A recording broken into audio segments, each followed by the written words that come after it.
Good morning and welcome to Outnumbered on Oweleketv on this very beautiful day. My name is Ramsey Enoch and I have Rachel Abioye right here. Good morning, Ramsey. Good morning, Rachel. And I also have Chiwendu Osisiogo right here this morning. Good morning, Mr. Ramsey. Good morning, Good morning, Chiwendu. Chiwendu. Welcome to the show. As a matter of fact, I'm being outnumbered today. Yesterday Rachel was being outnumbered, but today I'm being outnumbered. But then I feel I'm in a safe hands. Yes, of course you are. All right, let's quickly bring you to speed with the headlines that we have for the day. First, we'll begin with the Daily Independent newspaper, where I have some headlines above the header. The first headline says, Tinubu asks military security agencies to end insecurity. We've been hearing that. Another rider, still above the header, says, Oyo will be first to achieve electricity sufficiency, says Makinde. Let's see how that is going to go. Then the big story from the Daily Independent this morning, which is actually going to be my last, it says APC, LP, PDP, Bicker over protest on high cost of living. I have about 5 riders to that story. The first rider says APC accuses opposition of plotting to subvert Tinubu's government. Second rider, Mina protest was about hunger, not political parties. Labour Party is the one saying that. Then this one is coming from the People's Democratic Party, another rider which says that Tinubu has turned economy upside down in 9 months. This is biting so hard. The fourth rider says wants APC not to politicize protests by Nigerians against hardship. Of course, there is hardship everywhere and you don't need to be told before you actually know there is hardship. Then finally, the last rider says Gbajabiamila, Ribadu, Cardoso ministers meet over cost of living. And that's going to be the size from the Daily Independent this morning. Just get to your vendor at the paper stand and pick anyone that catches your fancy. Let's move to the next paper. Over to you, Rachel. Thank you, Ramsey. The next paper we have on here is the Nation's newspaper. On the Nation newspaper this morning, Nigerians spend $40 billion on foreign education and healthcare. Still on the Nation newspaper, Ladi Adebutu, others charged with money laundering. You can find that on page 3 of the Nation's newspaper. Kogi money not missing. State government tells EFCC. That's on page 4 of the Nation's newspaper. The big story on the Nation's this morning, coming from the federal government, says our economic policies yielding fruit. Wow, interesting. Under that story, Edun, we are improving living standard. Bagudu explains revenue targets. And I'm going to be wrapping it on here on the Nation's newspaper. Over to you, Chiwendu. All right, on the Punch newspaper this morning, Nigerians spent $98 billion on foreign trips, education in 10 years. CBN stated that. You can find that story on page 2 of the Punch newspaper.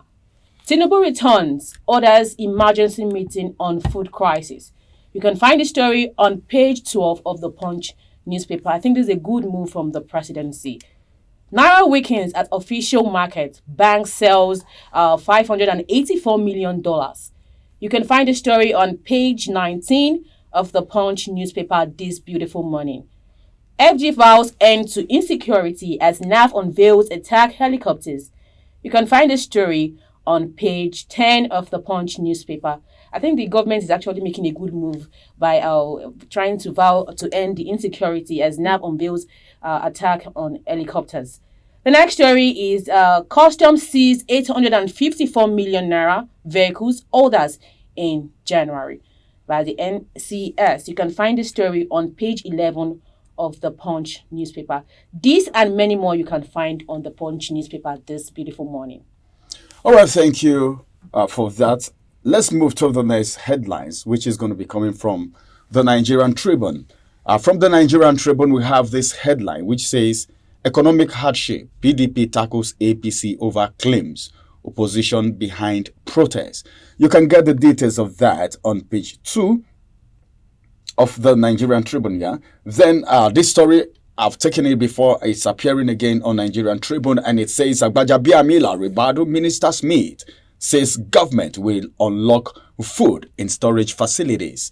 All right, the details of that you can actually get on page 4 of the Nigerian Tribune. And finally, from the Nigerian Tribune this morning, Nigerians spend $40 billion on foreign education, medical treatment in 10 years.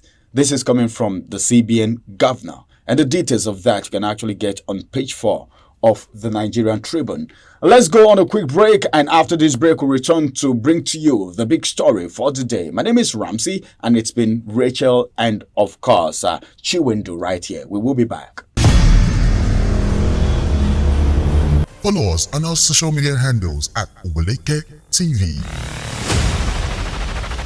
Visit our website at www.oweleket.tv for a thrilling journey.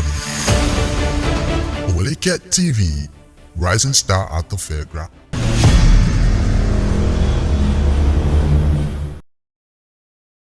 Welcome back from that break. It is still outnumbered, and we said on return we'll bring you the big story for the day. The big story is actually big, and it's no longer news that Nigerians are actually hungry. But then a lot of things are being politicized in this part of the world, especially in Nigeria, where there are ruling parties and opposition parties.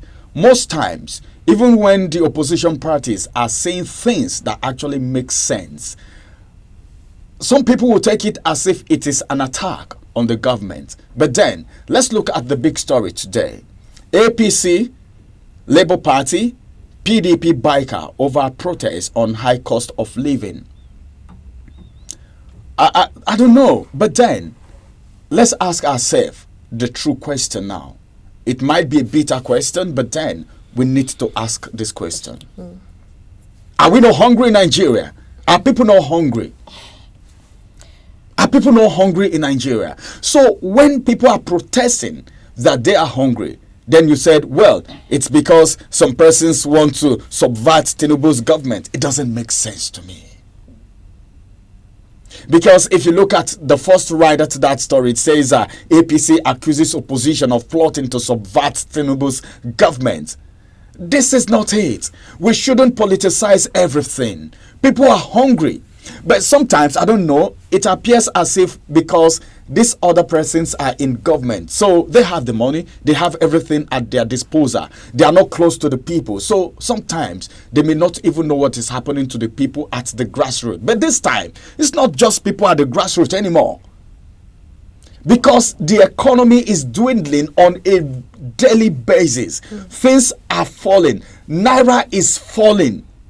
Dollar is rising. The price of commodities in the market. People cannot afford basic living anymore. Basic amenities are no more basic anymore. They are, I don't know. See, these things are very essential. We should leave politics out of it. This is the high time. This is time for us to sit down, go back to the drawing table, hear the cry of the people. Labour Party have been on top of this. PDP have also, they've been on it. You understand? And even people are protesting. These are Nigerians. Let's add our voice to this conversation, because if I want to talk about this, I'll keep talking until thy kingdom come. I won't be able to exhaust this, because these are things happening to people that we know, including ourselves. You remember how you got to the office this morning because of the hike in fuel scarcity, and of course, you don't even go. Let's don't talk about insecurity. The gunshots at night and the threat, everything in FCT and other parts of Nigeria. So let's add our voice to this conversation. Is it that Labour Party and PDP are just witch hunting APC, or they are saying the truth? You know, the first thing to admitting, or the first thing to doing the right thing rather, is admitting that, oh, I am wrong. If you've done something wrong and you cannot admit and say, oh yes, this thing I did is wrong, then you cannot make that thing right. If you keep telling yourself, no, maybe it's a mistake, maybe it's a this, no, I did not do anything wrong, you can never get that thing right until you truly admit that, oh yes, I failed in this thing and I have to correct it. And that's what the APC government is doing right now. They don't want to admit that they failed. They just want to keep telling people, oh, I'm doing the right thing, oh, we are doing everything. Just look at what's on the papers this morning. APC coming out to say all our economic policies are yielding fruit. What fruit exactly? the first thing you should do is put yourself in the shoes of these people. People are coming every day to cry. Do you know what it means for women and children to come out in a state, block the roads just because they are hungry? Real hunger. Hunger. And you're coming out to say it is Labour Party, it is PDP. That's to tell you how, I don't want to call this government a failed system, but they failed woefully. This is not about politics right now, but this is just how much you realize that, they don't have ideas, just like the Labour Party said. They lack ideas. They don't have anything to do. They have nothing to do. And that's why from the very first day they came into power, everything started failing. And look, it's normal for a person to make mistakes. It's normal for a person, for a system, or even a group of persons, no matter how big you are, to make mistakes, to fall. But it is now a failure, a bigger failure when you want to remain there, and when you want to keep telling yourself, we're doing the right thing. This is not about politics. People are hungry. You're saying, how can we've had protests in different states? It's not just in Mina, it's not just in Kano. Is it because the whole Nigeria, the whole people have not just, they've not decided to come out at the same time? There are protests everywhere in the state. People are crying, and you keep coming out to say, it is the opposition party, and now you're now bantering words. Spokesman is coming out. This is how childish the whole thing. In fact, I don't even know what to say, but it's a shameful thing for the APC government. All right, thank you very much. Let me get to Chiwendu now. All right. As a matter of fact, APC, Labour Party, and PDP. Remember, Labour Party is an opposition. Of course. PDP is also an opposition. Sure. Are they saying this? Okay, let me just start like this. Are you hungry? Are the people around you hungry? Mr. Ramsey, the question is, who is not hungry Who at is the not moment? hungry? Because now going to the market and you're buying a mudu of rice at a very expensive price now. How many people would a mudu of rice be enough for? Especially people that have family of six children, 7. How do you think they are catering for these children? Yesterday, APC was accusing the opposition party of orchestrating protests. And now today, I was seeing on paper today that said, Mina protest was about hunger, not political parties by LP. Now, Labour Party has come out to say this is not a political party, thing. People are actually hungry. Is it until people die that APC will wake up and do something? Dying now. I think we're supposed to be concerned about looking for a solution and not talking about or accusing people. People are dying. A lot of things are going wrong in the country. The food in the market is expensive. Insecurity. You cannot sleep and sleep peacefully and wake up and you have to sleep and open your eyes and be sure that nothing's happening to your house, to your children, to your husband. So how long are we going to continue? How long are we going to keep talking about this? It's a problem. I think it's high time we become very realistic with this whole thing. We came to the office this morning and someone mentioned, there was gunshots in my area. And I said the same thing. I couldn't sleep all through the night because of gunshots. About 3-4 persons in the office mentioned the same thing. And one political party is coming out to say it is a political thing. I think for me that's insensitivity. Well, the plight of the people. See, it's not just saying I want to get into the office, but then you are there for the people. This is democracy, government of the people, for the people, and by the people. Now, this thing, our own democracy, is becoming a different thing altogether. Let's just come together. Forget about party affiliations now. If you are APC, work for the growth of the nation. If you are PDP, if you are LP, please, I want APC to listen to some of the things that is being said by Labour Party especially, all right, and even the People's Democratic Party too. You understand? So this is going to be the size of today's Outnumbered. If we want to talk about this, it's going to take the whole day because this is something that everyone is feeling. The heat is so much. But then we want this administration to do something ASAP, do something quickly, very, very fast. Get to the drawing table. We heard that Bajabiamila, Ribado, Cardoso, and some ministers are going to meet over. I don't know. Will they ever stop meeting? That's just the thing. Well, let's see what will come out of that meeting. But above that, the federal government should do something very, very fast. Remember what you promised the people, the promises you gave to the people, what you promised them. Do it, because sometimes there are some things that you cannot really run away from. Okay, it may not be immediate, but then You get what I'm saying? All right, this is the size of Outnumbered today. Thank you very much, Rachel, for adding your voice to the conversation. That was wonderful. Thank you, Chiwendu, for also adding your voice to the conversation. Beautiful time we've had so far. My name is Ramsey, and I want to say have a beautiful day. Bye-bye for now.